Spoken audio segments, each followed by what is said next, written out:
ഉടുമ്പൻചോലയിലെ തെരഞ്ഞെടുപ്പ് സാമഗ്രികളുടെ വിതരണം പുരോഗമിക്കുന്നു.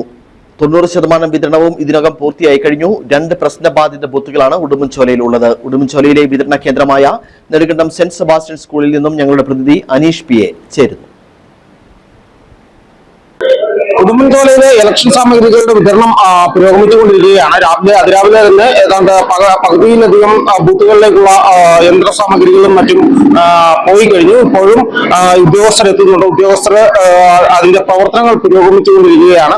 ഇവിടെ തന്നെയാണ് നെടുങ്കണ്ടം സെന്റ് സെബാസ്റ്റ്യൻ സ്കൂളിലാണ് ഞാനുള്ളത്. ഇവിടെ തന്നെയാണ് സ്ട്രോങ് റൂം ഉൾപ്പെടെയുള്ള ക്രമീകരണങ്ങൾ നടത്തിയിട്ടുള്ളത്. ഉടുമ്പൻചോലയുടെ RO ആണ് നമ്മളോടൊപ്പം ചേരുന്നത്. സാർ, എങ്ങനെ പുരോഗമിക്കുന്നു? നമ്മുടെ ഇലക്ഷൻ മെറ്റീരിയൽസിന്റെ വിതരണം ഏകദേശം പൂർത്തീകരിച്ചു. എല്ലാ ടീം അംഗങ്ങളും നമ്മള് ബൂത്തുകളിലേക്ക് പോയി കഴിഞ്ഞു. ചിലര് ബൂത്തുകളിൽ എത്തിയ ശേഷമുള്ള റിപ്പോർട്ടും വന്നു കഴിഞ്ഞു. പോൾ മാനേജർ വഴി അവർ അപ്ഡേറ്റ് ചെയ്യുന്നുണ്ട് കാര്യങ്ങൾ. അപ്പോൾ തന്നെ നിലവിലെ വിവരങ്ങളെല്ലാം ലഭ്യമാണ്. ഉദ്യോഗസ്ഥർക്ക് എന്തൊക്കെ സാമഗ്രികളാണ് നൽകുന്നത്? ഇലക്ഷൻ മെറ്റീരിയൽസ് ആയത് നമ്മുടെ കൺട്രോൾ യൂണിറ്റ്, ബാലറ്റ് യൂണിറ്റ്, പിന്നെ മാർക്കറ്റ് കോപ്പി, പിന്നെ tendered ballot paper, EVL label, അങ്ങനെ ഇലക്ഷനുമായി ബന്ധപ്പെട്ടുള്ള എല്ലാ പേപ്പേഴ്സും, seal, forms, presiding officers diary, പിന്നെ നമ്മുടെ വോട്ടേഴ്സ് സ്ലിപ്പ്, അങ്ങനെ എല്ലാ വിതരണമാണ് ചെയ്യുന്നത്. അതുപോലെ തന്നെ ഈ വോട്ടർമാരുടെ ഉദ്യോഗസ്ഥരുടെ അഭാവം അങ്ങനെ വല്ല പ്രതിസന്ധിയുണ്ടോ? നിലവില് ഇവിടെ അഭാവമൊന്നുമില്ല. ഡ്യൂട്ടി അസൈൻ ചെയ്തുള്ള എല്ലാ 100% പേരും എത്തിയിട്ടുണ്ട്. പിന്നെ അതിൽ നിന്ന് സുഖമില്ലാത്തവരെയും മറ്റ് ശാരീരിക ബുദ്ധിമുട്ട് അനുഭവിക്കുന്നവർക്കും ക്യാൻസൽ ചെയ്ത് കൊടുക്കുന്നുണ്ട്.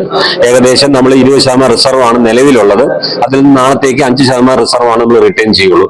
ബാക്കി സ്റ്റാഫുകളെല്ലാം ഇവിടുന്ന് വൈകിട്ടത്തോടെ തന്നെ 3 കഴിയുമ്പോൾ നമ്മൾ പിരിച്ചുവിടും. അതുപോലെ സാർ, ഉടുമ്പൻചോലയിൽ ഇത്തവണ പ്രശ്നബാധിത ബൂത്തുകളുടെ എണ്ണം കുറവാണെന്ന് തോന്നുന്നു. അതെ, ഇത്തവണ കുറവാണ്. നിലവില് രാജകുമാരിയിൽ 2 ബൂത്തുകൾ, മുരിക്കൻതൊട്ടി പിന്നെ രാജകുമാരി നോർത്ത്, ഈ 2 ബൂത്തുകൾ മാത്രമേ അങ്ങനെ പ്രശ്നബാധിത ബൂത്തുകളായിട്ട് ഇലക്ഷൻ കമ്മീഷൻ റിപ്പോർട്ട് ചെയ്തിട്ടുള്ളൂ.